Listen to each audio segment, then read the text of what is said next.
el niño desconocido del Imperio Romano. Cuando hablamos de Jesús, inevitablemente lo hacemos desde la sombra proyectada por una figura que transformó la historia del mundo. Pero antes de los sermones multitudinarios, antes de los discípulos, antes de los milagros que desafían toda lógica, existió un niño.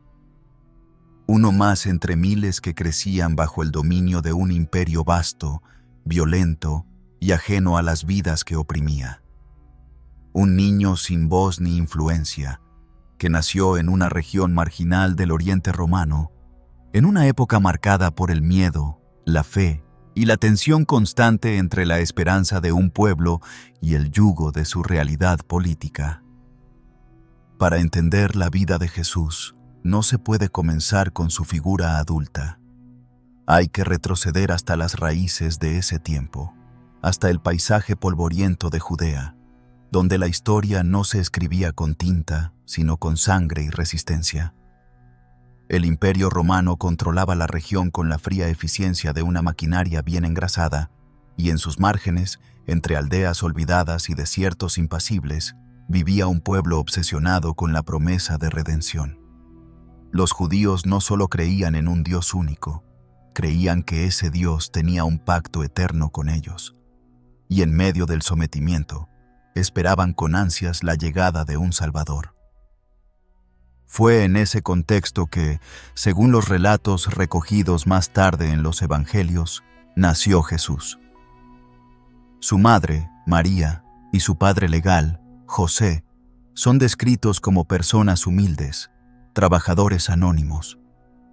El Evangelio de Mateo sitúa el nacimiento en Belén, cumpliendo con antiguas profecías que buscaban dar legitimidad mesiánica a su figura. Lucas añade el detalle del censo ordenado por el emperador romano, obligando a la familia a desplazarse. Pero más allá de los matices narrativos, lo cierto es que la infancia de Jesús no fue registrada por los historiadores de su época. Para el mundo romano, él no era nadie. Nazaret, el pueblo donde creció, no aparece ni una sola vez en los registros históricos fuera del ámbito religioso. Era tan insignificante que incluso algunos expertos dudaron durante años de su existencia, hasta que excavaciones arqueológicas confirmaron que, efectivamente, existió como una pequeña aldea agrícola. En ese entorno modesto, con casas de barro, herramientas rudimentarias y una vida centrada en la subsistencia, se crió quien, siglos después, sería llamado el Hijo de Dios.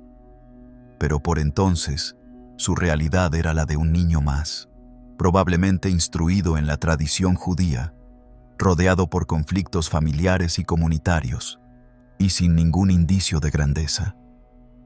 Lo que vuelve fascinante este momento inicial de la vida de Jesús es su opacidad. No hay relatos concretos sobre su niñez, salvo la escena, también recogida por Lucas, donde con 12 años discute con sabios en el templo de Jerusalén. Esa anécdota parece más una señal colocada con intención retrospectiva que un testimonio histórico.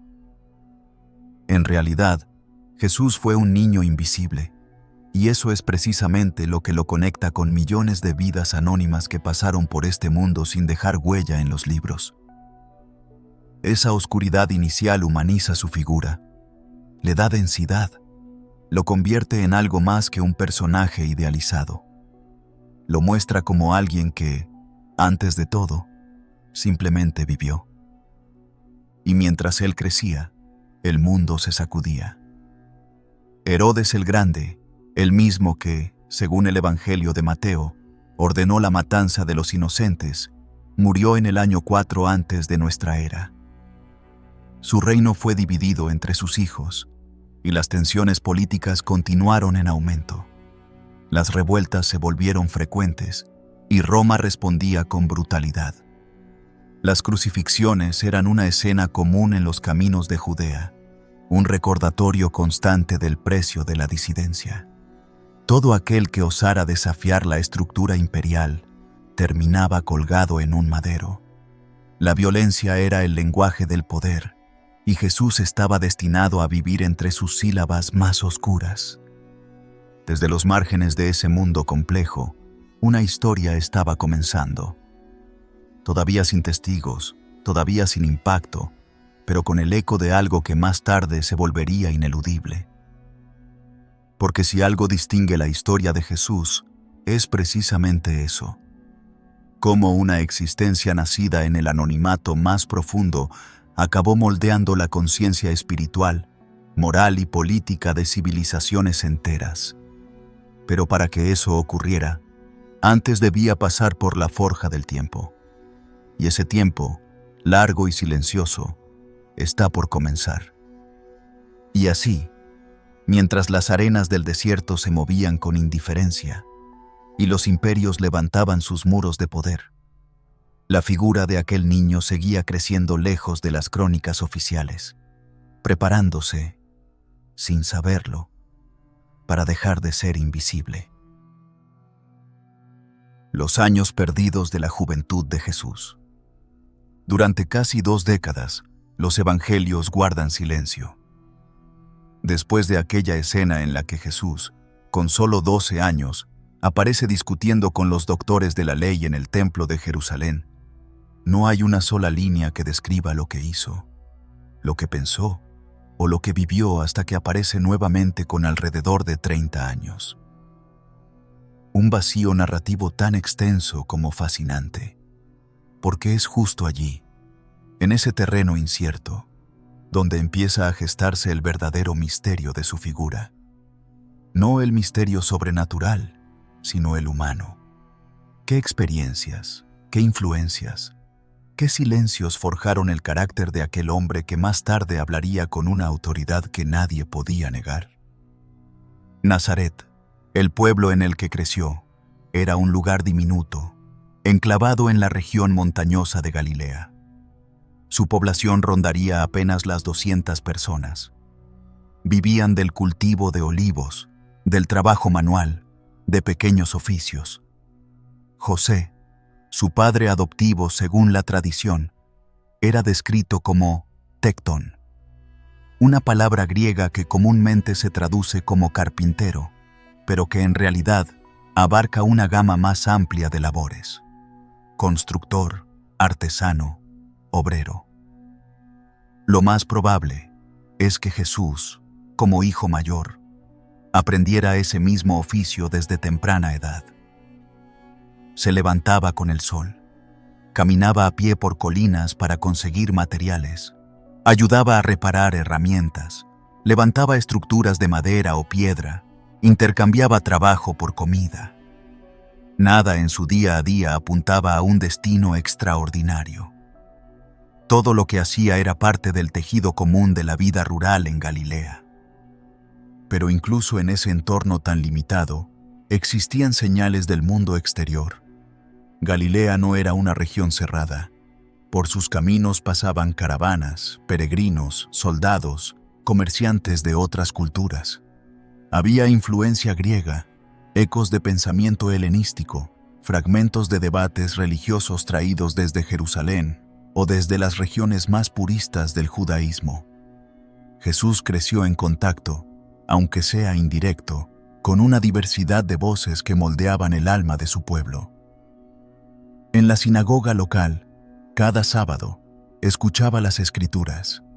Desde niño, tuvo acceso a los textos que narraban la historia de Israel, sus caídas, sus exilios, sus profetas. Memorizar pasajes, comentar la ley, comprender el mensaje de Moisés y los salmos de David no era una actividad esporádica, era parte de la vida misma. La espiritualidad era una necesidad diaria, no un acto ceremonial. Algunos estudiosos han especulado que Jesús pudo haber tenido contacto con comunidades más radicales como la de Qumrán, donde habitaban los esenios. Este grupo practicaba una vida austera, con normas estrictas de pureza, alejados del bullicio de las ciudades, esperando el fin de los tiempos. Se ha debatido si Jesús conoció su doctrina o si incluso fue formado allí durante algún período de su juventud, pero no existe ninguna prueba concluyente. Sin embargo, hay ideas presentes en sus futuras enseñanzas, como la crítica a la hipocresía religiosa o la expectativa de una transformación radical del mundo, que resuenan, al menos en espíritu, con ciertos pensamientos de estas corrientes. Durante esos años desconocidos, también tuvo que enfrentar la muerte de José, que no vuelve a aparecer en los relatos posteriores. Esa ausencia sugiere que Jesús asumió el rol de cabeza de familia en algún punto. Cuidar de su madre, de sus hermanos, porque sí, los evangelios mencionan que tuvo hermanos y hermanas. Proveer alimento, negociar con clientes, proteger lo poco que tenían. El peso de la responsabilidad debió moldear su carácter con una madurez adelantada. Aprendió a observar en silencio, a escuchar con atención, a valorar cada gesto y cada palabra. Nada de lo que fue vendría de una revelación repentina. Todo se fue construyendo día tras día, en ese período sin testigos. Lo que más impacta al pensar en estos años no es lo que se perdió, sino lo que se preparó. En ese intervalo sin registro, Jesús no solo creció físicamente, adquirió una comprensión profunda de la vida de su gente, de sus miserias y sus esperanzas, de la injusticia y la rutina, del sufrimiento que no se grita y de la fe que no se ve. Todo eso, que en cualquier otro ser humano quedaría oculto en la intimidad del alma, en él se transformaría más adelante en palabras que harían temblar estructuras enteras. Aquel joven trabajador que caminaba entre piedras con los pies polvorientos, que negociaba madera o reparaba techos, estaba absorbiendo el mundo con una intensidad que pocos podrían sospechar. Nadie lo veía como algo más que un vecino más. Pero mientras el imperio imponía su ley con fuerza bruta y los líderes religiosos discutían desde sus tronos de autoridad, alguien estaba aprendiendo a hablar con poder desde abajo, desde lo invisible. Y un día, sin previo aviso, ese silencio acumulado se rompería para siempre. El encuentro con Juan el Bautista. Jesús no reaparece como una figura pública con grandes discursos ni rodeado de multitudes. Lo hace caminando entre la gente común, avanzando entre piedras secas y polvo, buscando a otro hombre que ya se había hecho conocido por su voz áspera, su mensaje de urgencia y su estilo de vida extremo. Ese hombre era Juan el Bautista, un profeta que predicaba en el desierto, junto al río Jordán, envuelto en piel de camello, alimentándose de miel silvestre y langostas, y lanzando palabras que incomodaban a los poderosos tanto como estremecían a los humildes. Su llamado era simple y contundente: arrepentimiento, porque el juicio de Dios estaba cerca. Juan no hablaba en templos ni buscaba respeto entre las autoridades religiosas. Su escenario era la intemperie y su audiencia, una mezcla de pastores, mendigos, jornaleros, soldados y pecadores. Era una figura provocadora que cuestionaba las estructuras del poder y no temía señalar con nombre propio la corrupción de los dirigentes. Su mensaje tenía una raíz profundamente apocalíptica. El mundo, tal como lo conocían, estaba a punto de cambiar, y solo los que se purificaran podrían sobrevivir espiritualmente a ese cambio. Y para sellar ese nuevo comienzo, ofrecía un gesto simbólico: el bautismo en agua, no como una costumbre vacía, sino como un acto de transformación. Cuando Jesús llega hasta él, el movimiento ya está en marcha. Juan no lo está esperando. No hay preparativos especiales, ni presentaciones teatrales. Jesús se mezcla entre la gente, se acerca como uno más y pide ser bautizado. Lo que ocurre en ese instante es difícil de explicar en términos simples. Para los evangelios, es un momento sagrado. El cielo se abre, el Espíritu desciende en forma de paloma y una voz afirma que Él es el Hijo amado. Pero más allá de la imagen poética y mística, ese momento señala algo profundo. Jesús no se presenta como un líder autosuficiente, no reclama un trono espiritual, no exige atención ni reverencias. Comienza su camino desde el agua, desde la humildad, desde el reconocimiento de que algo debe ser limpiado o asumido, incluso en él. Juan, sorprendido, intenta detenerlo. Según el relato, le dice que es él quien debería ser bautizado por Jesús.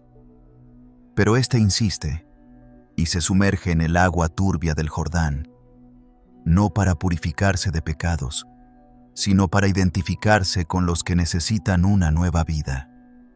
Es un gesto simbólicamente cargado.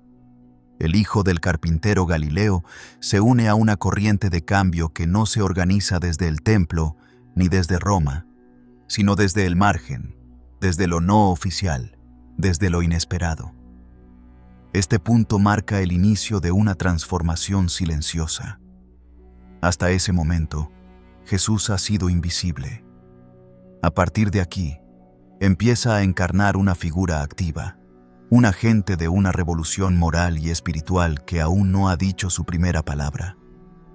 Y es significativo que todo comience no con una predicación propia, sino con un acto de sumisión al mensaje de otro. Esa relación entre Jesús y Juan ha sido objeto de análisis durante siglos. Hay quienes creen que Jesús fue, al menos inicialmente, discípulo de Juan. Otros sostienen que su aparición simplemente coincidió con la etapa final del movimiento del Bautista. Lo cierto es que, por un breve tiempo, compartieron escenario, aunque sus caminos rápidamente se separarían. Jesús nunca imita del todo el estilo de Juan. Aunque ambos denuncian el pecado y el abuso del poder, la voz de Jesús más adelante tomará otro tono, menos áspero, más parabólico, profundamente centrado en el amor, el perdón y la misericordia. Pero ese cambio no elimina la influencia inicial. Juan representa el umbral entre el antiguo y el nuevo, entre la espera ansiosa y la presencia viva de una nueva forma de mirar el mundo. Su figura, áspera y decidida, fue el catalizador que puso en movimiento lo que hasta entonces había permanecido oculto. El bautismo no solo inicia el camino público de Jesús, también pone en tensión todo lo que vendrá. Porque si Él es el Hijo de Dios, si ha sido ungido por el Espíritu, entonces el mundo tiene que reaccionar.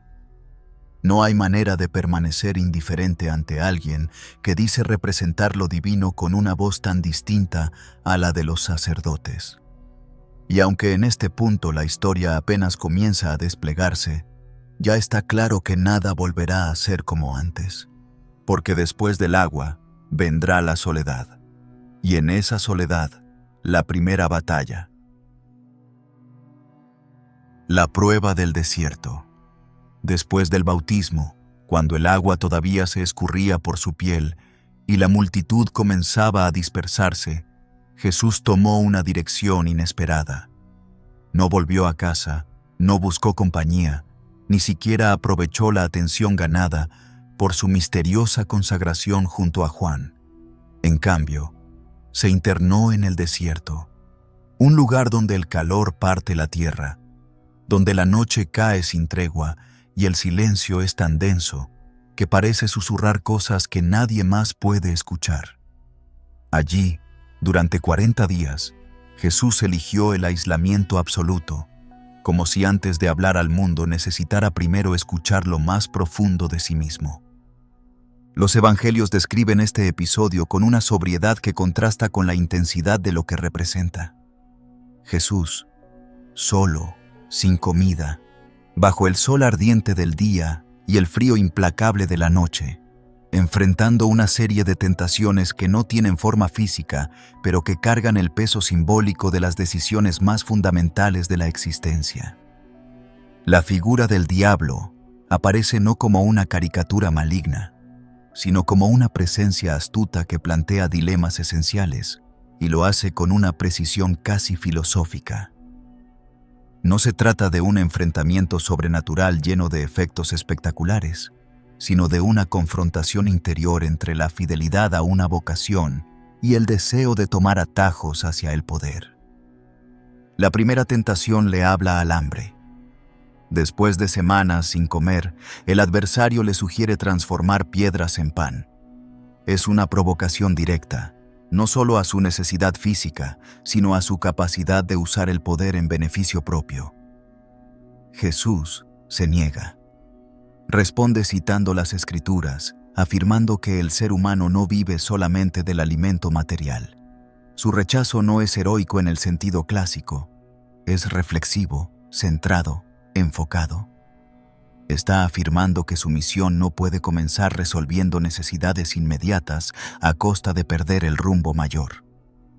La segunda tentación lo lleva a lo alto del templo, el corazón religioso de Jerusalén.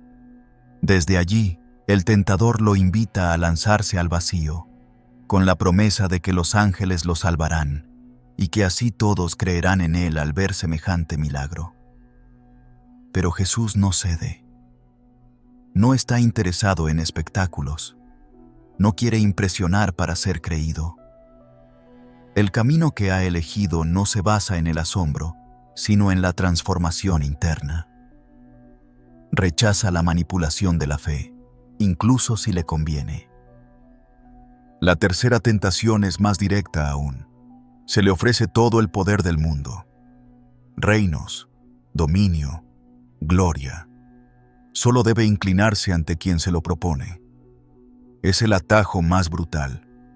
Obtener lo que muchos líderes ansían sin esfuerzo, sin lucha, sin cruz. Jesús, una vez más, responde con firmeza. Solo Dios merece adoración. Y en ese momento queda claro que no busca gobernar desde tronos ni liderar por conquista. Su poder será otro. Uno que no se impone, sino que transforma desde adentro. Estos tres pasajes, aunque breves en extensión, encierran una densidad teológica y psicológica que ha sido analizada durante siglos. Cada uno representa una encrucijada. Alimentar el cuerpo sin sentido, buscar validación a través del espectáculo o tomar el poder sin sacrificio. Jesús, al rechazarlos todos, está delineando el tipo de figura que será. No vendrá a saciar necesidades superficiales, ni a demostrar su grandeza a través de milagros vacíos, ni a dominar mediante la fuerza. Viene a proponer otro tipo de autoridad, una que nazca del servicio, de la renuncia y de una conexión radical con lo espiritual.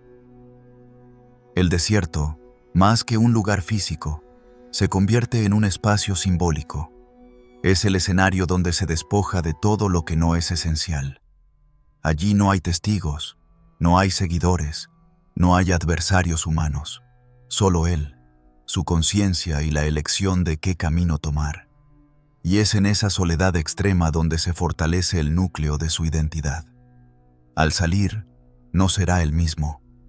No ha vencido al mundo exterior, pero sí ha trazado una frontera clara entre su misión y las trampas de la ambición, el ego o la manipulación emocional.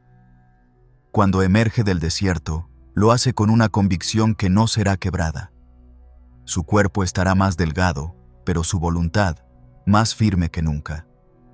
Ya ha definido el modo en que enfrentará al mundo y el tipo de voz que llevará a los caminos, a las casas, a las sinagogas. Porque ahora, al fin, ha llegado el momento de hablar. Y cada palabra que pronuncie será como una chispa en medio de una tierra seca. El nacimiento del reino de los cielos. Cuando Jesús regresa del desierto, algo ha cambiado en su mirada. Ya no es solo el hijo del artesano de Nazaret, ni el joven anónimo que compartía herramientas y jornadas con otros trabajadores de Galilea. Ha cruzado un umbral invisible. Lleva dentro una convicción que no pide permiso y que tampoco se impone por la fuerza. Es una certeza que camina, habla, respira y, sobre todo, empieza a convocar. porque ahora Jesús empieza a hablar, y lo hace con una voz que no se parece a la de ningún maestro de su tiempo. Su mensaje no se reduce a una interpretación de las leyes antiguas, ni se refugia en fórmulas sagradas repetidas de generación en generación. Es un mensaje que descoloca, que saca a la gente de sus categorías cómodas, que exige mirar el mundo con ojos nuevos. La expresión que más repite es: el reino de los cielos está cerca. Pero no está hablando de un lugar ni de un futuro lejano. Tampoco se refiere a una revolución política en sentido literal. Está describiendo una realidad posible, presente, que puede comenzar a existir dentro de cada persona. Un reino que no tiene fronteras ni ejércitos, pero que se manifiesta cuando alguien decide amar sin medida, perdonar sin condiciones y vivir con justicia, aunque el entorno esté lleno de injusticia. Lo extraordinario no es la frase en sí, sino lo que implica, que lo divino no está reservado para el templo, ni para los sacerdotes, ni para una élite moral. Está disponible aquí y ahora para quienes quieran abrirse a esa transformación interior. Jesús comienza su predicación en aldeas pequeñas, caminando por caminos de tierra, deteniéndose en plazas, colinas, mercados. Su estilo desconcierta. Habla en parábolas. Usa imágenes cotidianas, elementos simples que cualquier campesino o pescador puede comprender. Un sembrador que lanza semillas, una mujer que amasa pan, un pastor que pierde una oveja. No da explicaciones abstractas ni lanza decretos morales. Deja que las historias hagan su trabajo en la conciencia del oyente. Quien quiera entender, entenderá. Quien no, lo dejará pasar como quien ve llover sin notar el agua. Pero no se trata de palabras suaves. Su enseñanza tiene filo. Cuando Jesús habla del perdón, lo hace sin límites. Cuando habla del amor, lo extiende incluso a los enemigos. Cuando denuncia la hipocresía, lo hace con nombres y ejemplos concretos. Los escribas y fariseos, que se consideraban guardianes de la moral y la ley, empiezan a verlo con sospecha. Porque Jesús no discute si se debe seguir la ley de Moisés, sino que la interpreta desde una lógica totalmente distinta. La lógica del corazón. No basta con no matar, hay que reconciliarse. No basta con no cometer adulterio, hay que limpiar la intención. No basta con cumplir el sábado, hay que comprender el espíritu que lo inspira. El Sermón del Monte es probablemente el compendio más intenso de sus ideas. Allí expone una ética que da vuelta a los esquemas de poder. Felices los pobres, los mansos, los que lloran, los que tienen hambre de justicia. No por masoquismo, sino porque en ese estado de vulnerabilidad se abre la posibilidad de una verdad más profunda, una conexión más honesta con lo divino. Allí también enseña a orar, con palabras sencillas, llamando a Dios Padre y pidiendo lo necesario, nada más. Es una espiritualidad sin adornos, sin miedo, que une al ser humano con lo eterno sin pasar por los canales del privilegio religioso. La gente comienza a seguirlo. Primero son unos pocos, luego multitudes. No porque prometa riquezas ni conquistas, sino porque ofrece algo más difícil de encontrar: sentido. Frente a un mundo gobernado por el imperio de la espada, donde la injusticia parece regla y la religión se ha vuelto mecánica, su voz despierta algo dormido. No viene a imponer, viene a invitar. Y aunque aún no realiza ningún acto prodigioso, su palabra ya comienza a provocar efectos. Alguien que decide perdonar una deuda, alguien que se reconcilia con un enemigo, alguien que se atreve a mirar su propia miseria sin vergüenza. Esas son las primeras señales de que el reino no es una teoría, es una posibilidad viva. Mientras Jesús camina y enseña, la semilla va cayendo en diferentes terrenos. Algunos se entusiasman, otros se inquietan. Hay quienes lo escuchan con lágrimas y quienes ya comienzan a murmurar en su contra, porque cada verdad que conmueve también incomoda. Y el mensaje de Jesús, con toda su ternura y compasión, también lleva en su núcleo una exigencia que no todos están dispuestos a aceptar: cambiar de raíz, soltar el ego, mirar al otro con los ojos de Dios. Y cuando esas palabras comienzan a hacerse carne, cuando la teoría empieza a tocar cuerpos y heridas, entonces sí, todo empieza a tomar otra dimensión. Milagros y multitudes en los caminos de Galilea. El mensaje de Jesús, transmitido en parábolas, gestos y enseñanzas que apelaban directamente a la conciencia de las personas, comienza a recorrer caminos con una fuerza inesperada. Pero hay algo más, algo que enciende aún más el asombro de quienes lo escuchan y que lo vuelve, a ojos de muchos, imposible de ignorar: los milagros. Jesús no solo habla distinto, también actúa distinto. No busca reconocimiento ni honra personal, pero cada vez que toca a un enfermo, cada vez que levanta a un paralítico, cada vez que calma un viento o alimenta a una multitud, las palabras se vuelven carne y su presencia se transforma en un fenómeno imposible de contener. Las multitudes empiezan a crecer a un ritmo vertiginoso. Galilea, una región de paso entre culturas, poblada por pescadores, artesanos, campesinos y marginados, se convierte en el escenario de una agitación constante. La gente viene desde pueblos cercanos y lejanos, cargando a sus enfermos en camillas improvisadas, trayendo a los que ya no pueden caminar, empujando a quienes han perdido la vista, la voz o la esperanza. Y Jesús los recibe. No pide explicaciones ni requisitos. No examina sus orígenes ni sus errores. Se acerca, los mira y actúa. Los evangelios narran muchas de estas curaciones con detalles conmovedores. Un ciego que grita en medio del gentío sin ser escuchado por nadie hasta que Jesús se detiene. Un leproso que se arrodilla con vergüenza, temiendo el rechazo, y se encuentra con una mano que lo toca sin miedo. Una mujer que ha estado sangrando por años y que, con solo rozar el borde de su manto, queda sana. Cada una de estas escenas no es simplemente un acto extraordinario. Es un momento de restauración, donde una persona recupera no solo su cuerpo, sino su dignidad, su lugar en la comunidad, su capacidad de ser vista y escuchada. Pero los milagros no terminan ahí. También hay signos que rozan lo imposible. En medio de un lago agitado por la tormenta, sus discípulos lo ven caminar sobre las aguas. En otra ocasión, alimenta a 5,000 personas con unos pocos panes y peces.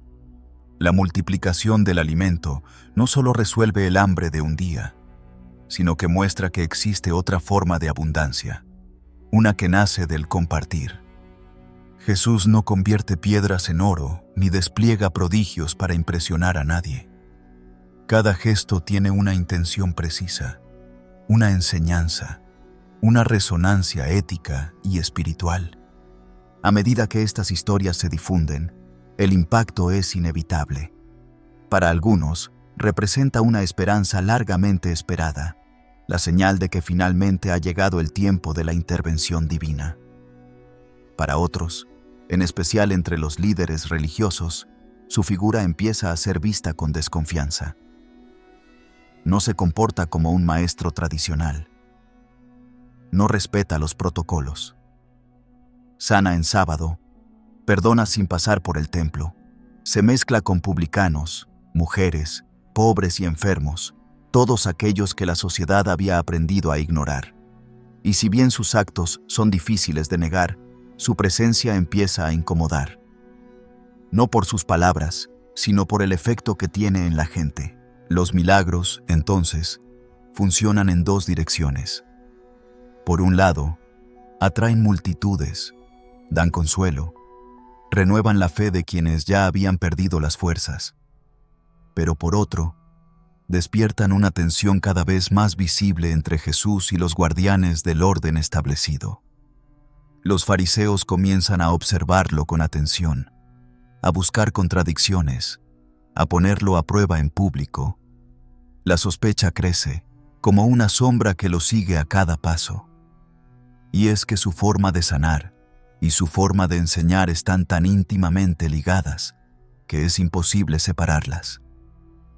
Cada curación es también una declaración, que hay otro modo de vivir, que la ley más profunda es la del amor, y que nadie, ni el más impuro, ni el más despreciado, queda fuera de esa posibilidad. Sin buscarlo, sin ninguna estrategia formal, Jesús se convierte en una figura que concentra atención, esperanza y resistencia. Y aunque aún no ha levantado una sola protesta política directa, su sola existencia comienza a poner en evidencia las fallas de todo un sistema. Ya no es solo un predicador. Es alguien cuya sola presencia empieza a tener el poder de cambiarlo todo. A cada paso, las multitudes crecen, pero también, en silencio, se tejen alianzas, se acumulan temores y se preparan confrontaciones. Porque cuando alguien comienza a despertar lo que estaba dormido, tarde o temprano aparecerán quienes deseen que vuelva a callar. Los discípulos y las sombras de la traición. En medio del crecimiento de su influencia, mientras las multitudes se agolpaban en torno a él buscando curación, consuelo o simplemente una palabra que diera sentido al vacío, Jesús comenzó a construir un círculo más cercano, más íntimo. No se trató de una élite elegida por méritos religiosos ni por rango social, sino de un grupo formado por hombres comunes, sacados directamente de la vida cotidiana de Galilea. Algunos eran pescadores, otros recaudadores de impuestos. Uno pertenecía a un movimiento nacionalista radical. No tenían una educación formal ni preparación teológica. Lo que compartían era una vida sencilla, una mirada marcada por el trabajo duro y, en la mayoría de los casos, una profunda necesidad de algo nuevo. Fueron 12. Ese número, simbólicamente cargado por la tradición judía, remitía a las 12 tribus de Israel. No era un detalle menor.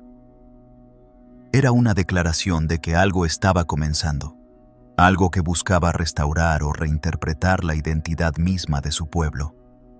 Entre ellos estaban Simón, al que Jesús llamó Pedro, Andrés, su hermano, los hijos del trueno, Santiago y Juan, Mateo el publicano, Tomás el que más tarde sería recordado por dudar, y Judas Iscariote, cuya sombra recorrería toda la historia hasta el final. Cada uno traía consigo una historia personal, y en conjunto formaban una comunidad con tensiones, afectos, rivalidades, lealtades y límites. Jesús no los trató como simples seguidores. Les confió enseñanzas, los envió a predicar, les permitió presenciar momentos profundamente reveladores. Compartieron la intimidad de los caminos, las comidas al aire libre, los silencios del cansancio después de días enteros bajo el sol. Aprendieron más observándolo que escuchándolo, porque él no enseñaba solo con palabras, sino con la forma en que se detenía ante el dolor ajeno, con la calma con la que enfrentaba a quienes lo desafiaban, con la delicadeza con la que restauraba la dignidad de quienes habían sido desechados por la sociedad. En esa cercanía constante, fueron formando un lazo que parecía irrompible. Sin embargo, la fragilidad humana no desaparece por estar cerca de lo sagrado. Pedro, que sería el más apasionado, también sería el más impulsivo, capaz de prometer lealtad eterna y luego negarlo por miedo. Tomás necesitaría pruebas tangibles para creer. Los hermanos Santiago y Juan, en más de una ocasión, demostrarían su ambición, pidiendo lugares de honor en un reino que aún no comprendían del todo. Y Judas, cuya figura ha sido interpretada de maneras muy distintas a lo largo de los siglos, terminaría entregándolo a quienes buscaban silenciarlo. Pero en ese grupo, imperfecto y profundamente humano, Jesús sembró la semilla de una comunidad capaz de continuar su mensaje mucho después de su partida. Además de los 12, hubo otros y otras que lo acompañaban. Mujeres como María Magdalena, Juana, Salomé o Marta y María, que aparecen en los relatos no como figuras decorativas, sino como personas activas, testigos, sostenes del camino.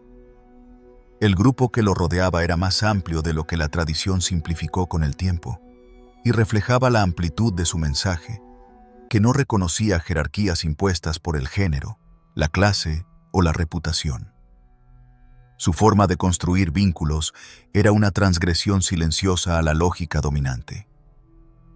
En los márgenes del grupo existía también un clima político que no dejaba de influir. Algunos esperaban que Jesús fuera el líder de una revuelta, un Mesías al estilo de David, capaz de expulsar a los romanos y devolver la soberanía a su pueblo.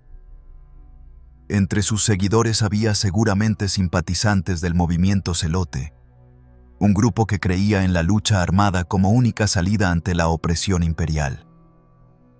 Uno de los discípulos, Simón el Celote, incluso llevaba ese título. Jesús, sin embargo, nunca tomó ese camino, y aunque hablaba con fuerza contra las injusticias, lo hacía sin apelar al odio, sin promover la violencia, y con una constante insistencia en el amor como única forma real de poder. Esa tensión entre las expectativas externas y su verdadera misión fue creciendo a medida que su figura se expandía. Algunos lo seguían con esperanza pura, otros con interés político, y otros simplemente por el espectáculo que generaba.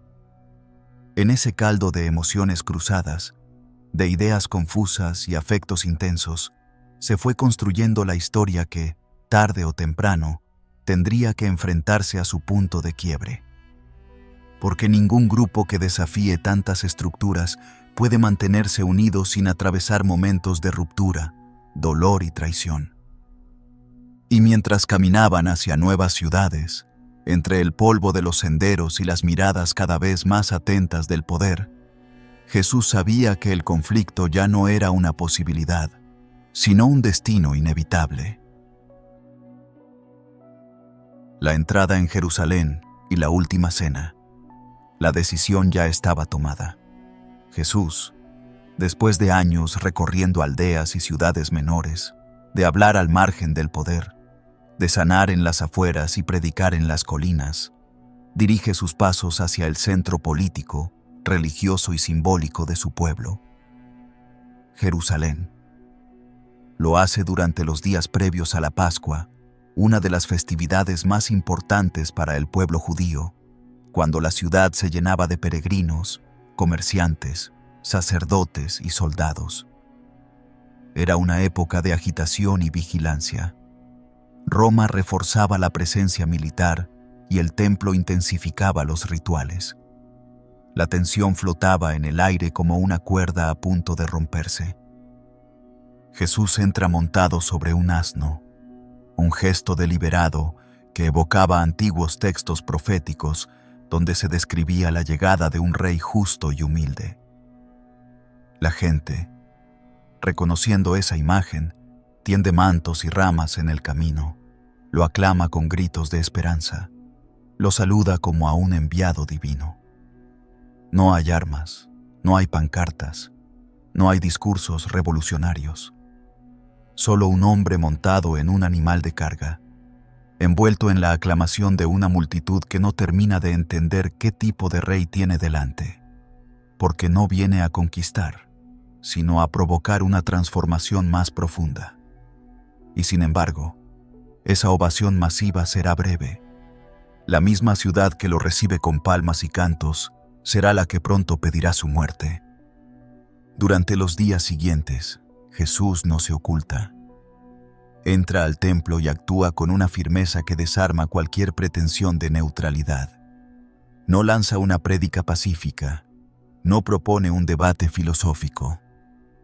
Lanza las mesas de los cambistas, interrumpe el comercio instalado dentro del lugar más sagrado de la religión judía y acusa a los responsables de haber convertido la casa de oración en una cueva de ladrones.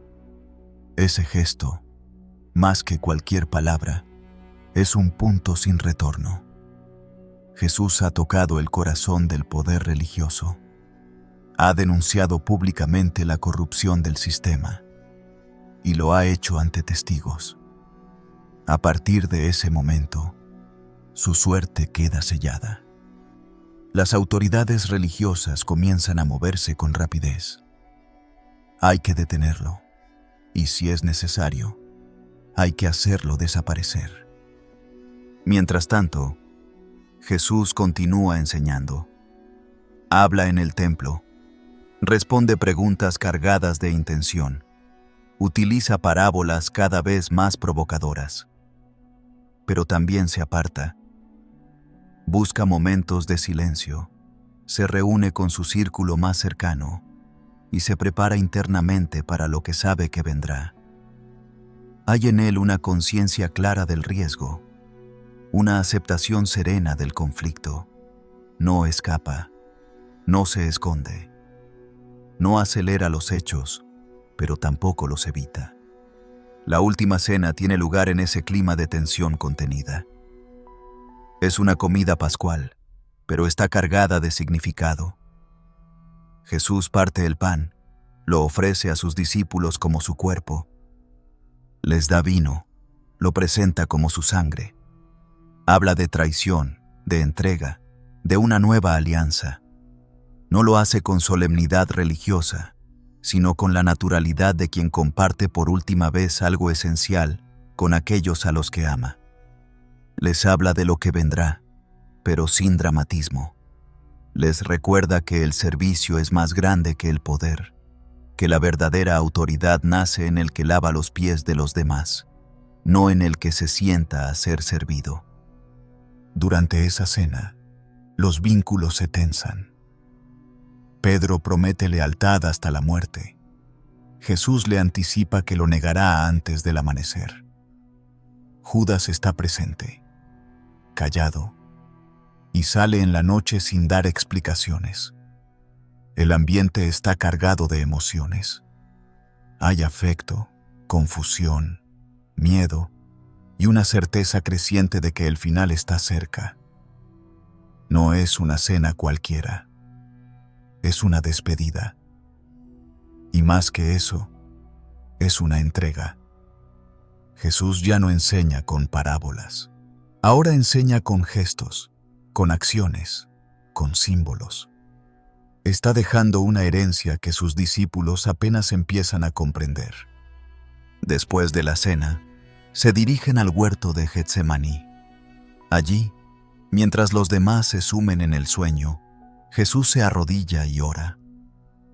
No lo hace con frases triunfalistas, sino con una angustia tan profunda que, según los relatos, su sudor se vuelve como gotas de sangre.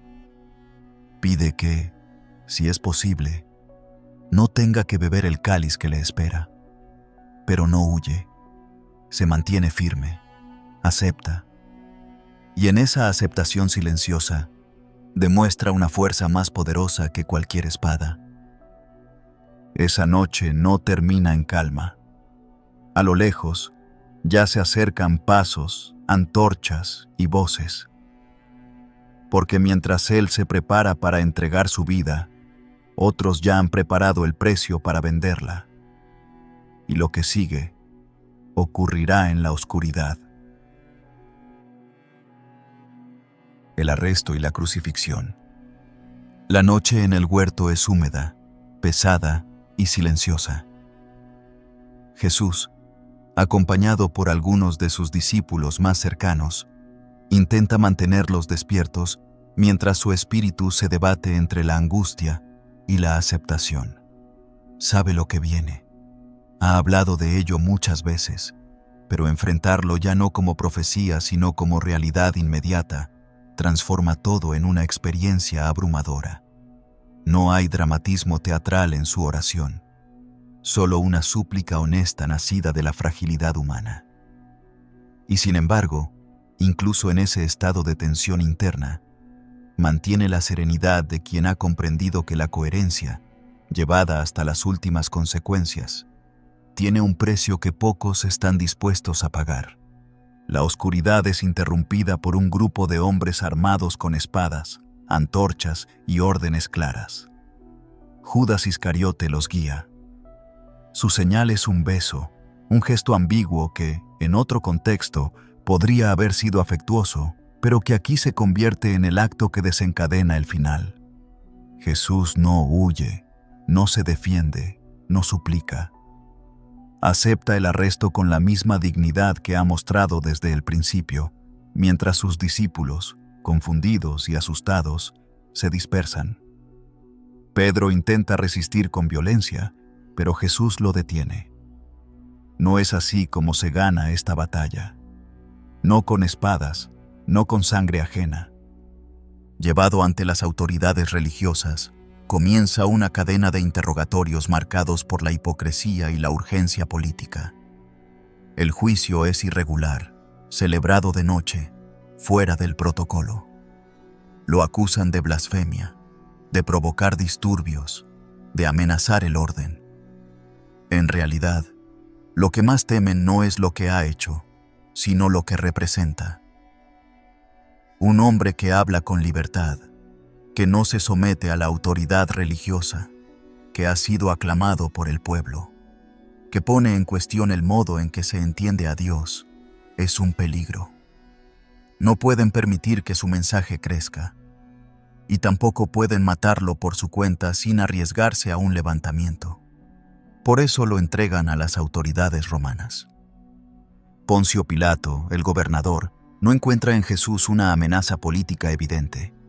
Lo interroga, lo observa con una mezcla de escepticismo y curiosidad, y propone dejarlo libre como parte del indulto pascual. Pero los líderes religiosos insisten. No quieren libertad, quieren silencio.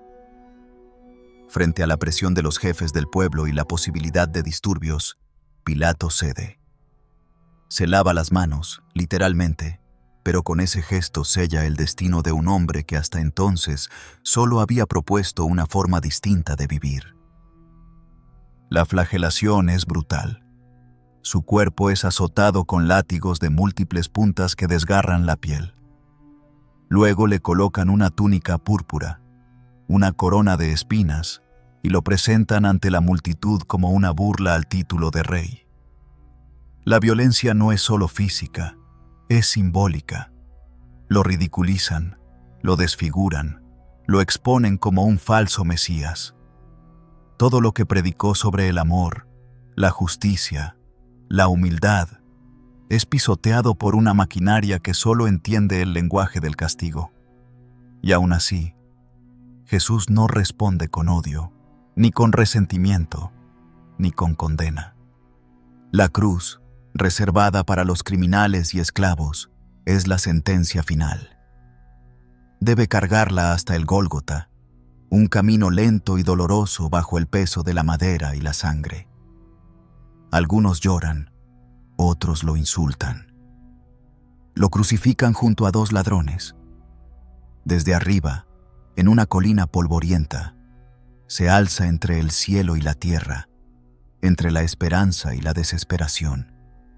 Allí, colgado de clavos, pronunciando palabras breves y profundas, culmina una vida dedicada a hablar del reino de Dios. Perdona a quienes lo matan. Se preocupa por su madre. Promete consuelo a un criminal moribundo. Y en su último aliento, grita una pregunta que atraviesa el tiempo. Dios mío, ¿por qué me has abandonado? Ese grito, que algunos han interpretado como una señal de duda, contiene una dimensión mucho más compleja. No es renuncia, es identificación absoluta con el sufrimiento humano. Jesús, En ese instante, experimenta la distancia, el dolor y el vacío que millones han sentido a lo largo de la historia, y lo hace sin perder la coherencia con todo lo que enseñó. Su muerte no es un accidente, ni una simple ejecución. Es la consecuencia de haber vivido de forma plena, sin concesiones, en un mundo que castiga con violencia a quien rompe sus estructuras más rígidas. Al morir, el cielo se oscurece, según los relatos. El velo del templo se rasga. Los soldados quedan atónitos. Sus seguidores, dispersos y desconsolados, no saben qué hacer. Lo habían seguido convencidos de que él traería una nueva era. Y ahora, su cuerpo cuelga inerte de un madero. El movimiento parece acabado. El mensaje, sofocado. El maestro, vencido. Pero algo queda suspendido en el aire. Algo que ni el peso del silencio ni el sello de una tumba podrán borrar del todo. Porque la historia, aunque parece cerrarse con un clavo, aún no ha dicho su última palabra. La tumba vacía y el inicio del movimiento cristiano. El cuerpo de Jesús fue descendido de la cruz sin ceremonias. Su madre, algunas mujeres fieles y unos pocos seguidores reunieron el valor suficiente para acompañarlo hasta una tumba prestada, propiedad de un hombre llamado José de Arimatea. No hubo cortejo, ni cantos, ni rituales prolongados. El sepulcro se cerró con una piedra pesada, como si todo lo que había sido estuviera destinado a desvanecerse allí mismo. En apariencia, el final estaba escrito. Las autoridades se tranquilizaron. El pueblo regresó a su rutina. Sus discípulos se escondieron. Nadie esperaba un nuevo capítulo. Pero 3 días después, algo cambió. Los evangelios cuentan que algunas mujeres, entre ellas María Magdalena, se acercaron al sepulcro al amanecer con la intención de ungir su cuerpo, según la costumbre funeraria. Lo que encontraron fue desconcertante. La piedra movida, el cuerpo ausente y una presencia extraña que hablaba de resurrección. No fueron reyes ni sacerdotes quienes recibieron ese mensaje, sino mujeres marginadas por una sociedad que no les daba autoridad. Ellas fueron las primeras testigos de lo que vendría a ser el punto de giro más potente de toda la narrativa cristiana. Jesús, decían, estaba vivo. Las apariciones posteriores, recogidas de diferentes formas en los textos, muestran a un Jesús que se presenta ante sus seguidores con una mezcla de familiaridad y misterio. Come con ellos, habla, camina, permite que lo toquen. Pero al mismo tiempo, no es el mismo. Su presencia tiene un peso distinto, como si ya no estuviera sujeto a las limitaciones de antes. Algunos lo reconocen de inmediato, otros necesitan escuchar su voz o ver sus heridas. La experiencia de la resurrección no se vivió como un evento espectacular transmitido al mundo entero, sino como una serie de encuentros personales, íntimos, cargados de sentido, que transformaron para siempre a quienes lo vivieron. Lo que sucedió después no puede explicarse únicamente desde la lógica histórica. Un grupo pequeño, asustado y desmoralizado, comenzó a recobrar la fuerza. Volvieron a reunirse, comenzaron a recordar sus palabras, a repetir sus gestos, a entender que lo que Jesús había sembrado no había terminado con su muerte. Era un comienzo, no un cierre. Y desde esa comprensión, nació algo que pronto se expandiría con una velocidad que ningún imperio logró prever. Los seguidores de Jesús empezaron a llamarse a sí mismos hermanos. Formaron comunidades, compartieron bienes, cuidaron a huérfanos, a viudas, a enfermos, y comenzaron a proclamar que aquel que había muerto en la cruz ahora estaba vivo, no como un recuerdo idealizado, sino como una presencia real. A lo largo de los años, ese grupo se multiplicó, atravesó regiones, idiomas y culturas. Se enfrentó a persecuciones, fue malinterpretado, acusado, dispersado. Pero el mensaje persistió, y lo hizo porque no dependía de una estructura de poder, ni de una estrategia política, sino de una experiencia interior profunda que transformaba a quienes se abrían a ella. Jesús pasó a ser algo más que un profeta, más que un líder moral, más que un revolucionario espiritual. Se convirtió en el centro de una nueva manera de entender la vida, el sufrimiento, el amor, la justicia y la esperanza. La tumba vacía no fue simplemente un símbolo de victoria sobre la muerte. Fue una declaración contra todo aquello que intenta enterrar lo humano bajo el miedo, la resignación o la violencia.